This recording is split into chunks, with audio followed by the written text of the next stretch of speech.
Welcome. Today we're going to take a look at voice.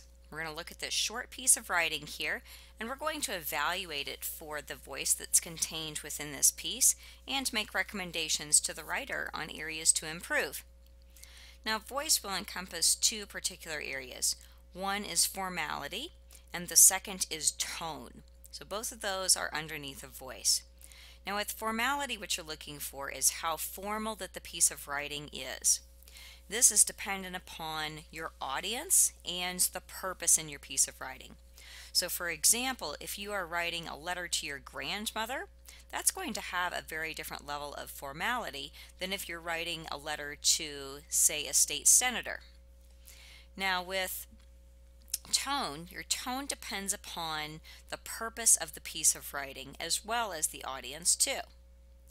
With tone, what you're looking at, what is the emotion that you are trying to communicate to your audience? That's part of what you're looking for in tone. With academic writing, you really want to keep your tone as professional and as smooth as possible throughout the piece so that you're not putting in really harsh or significant amounts of emotion there that will sway your audience one way or another. You want to be able to communicate to people in a manner that doesn't offend them. Let's take a look at this piece and let's see where we might make recommendations to this writer. Although some people think that underage drinking is okay, it is a major problem. Teens every day get drunk from stealing their parents' alcohol or from getting it illegally. This isn't okay. I think that underage drinking is a way bigger problem than what people really think it is. When you are only 15 or 16 and getting drunk all the time, you are putting yourself in danger. There was a really bad story of a girl who was passed out at a party and a few football players abused her while she was passed out drunk. People do horrible things when they're drunk, and I think this is ruining people's lives. So, we have this short piece here. Let's look at the elements of voice that are within this piece and let's make some recommendations that we could give to this writer so that this person could make some improvements here. Now, we start out with a fair level of formality in the piece. This piece here appears to be from an essay, therefore we have the expectation that this should be fairly formal. We have a couple of peaches such as okay and major problem, which partially would fall under word choice but come across as having the wrong tone and the wrong formality. They're too informal for this piece. They're too informal for an essay. So those we would want to replace out with more specific, more academic words that would communicate a higher level of formality and a more academic tone. And then teens every day get drunk from stealing their parents' alcohol or from getting it illegally. I don't see anything in here that would be a problem in terms of the voice, so that sentence is okay. This isn't okay. All right, so we have two problems here. One is the word isn't and the other is the word okay. So the word isn't is a contraction. We've got the two words that are mushed together here, right? This is informal spoken language. It's not for formal written language. So when we're writing essays, research papers, this sort of thing, or more formal pieces, we want to actually write out all of our contractions. We don't want to include those in the essays. So that we would want to write out. And the term okay is just very informal. So that we would want to change because we've got an essay going here, want to formalize the paper. The term I think, I feel, I believe, this sort of thing, this is all very informal styles of writing. Okay, so we would want to remove that. We don't actually want to include that in an essay.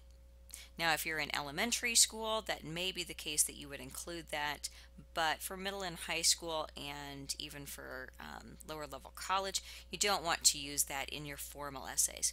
You want to use that really strong voice throughout the piece that demonstrates your competence and your high level of knowledge. I think that underage drinking is a way bigger problem than what people really think it is. Okay, so we've got way bigger. That comes across as being slang, so that wouldn't be particularly formal, and it communicates a very informal type of tone as well, so that we would want to change out. When you are only 15 or 16 and getting drunk all the time, you are putting yourself in danger. Problem here, second person, we have slipped into second person, okay? So we've got you, and yourself. And the problem there is that now the writer is addressing the reader specifically. And the writer here is making the assumption that the reader is either 15 or 16, and now this paper is being directed at that person. That never works out well. You really want to stick with one point of view throughout a piece of writing. So first, second, or third person point of view.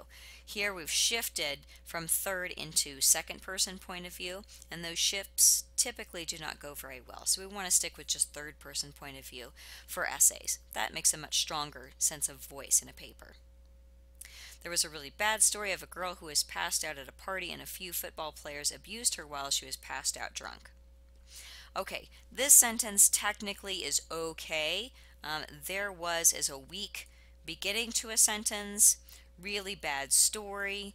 Yes, it's true, there are really bad stories, but how could this be said in a manner that would make it more specific, more accurate, and more academic to improve that tone, to formalize the language there? People do horrible things when they're drunk, and I think this is ruining people's lives. Two things we're going to look at here. The contraction there, that should be written out, and I think is weak in formal language. So we would want to write out that in a different manner as well so that we can formalize it. So when you're looking at voice in a piece of writing, you want to look at the formality or informality of the piece, and you want to look at the tone of the piece. Okay? You're going to need to evaluate this according to what is the purpose of the writing and what is the intended audience for the writing. Those two come into play and are very important here.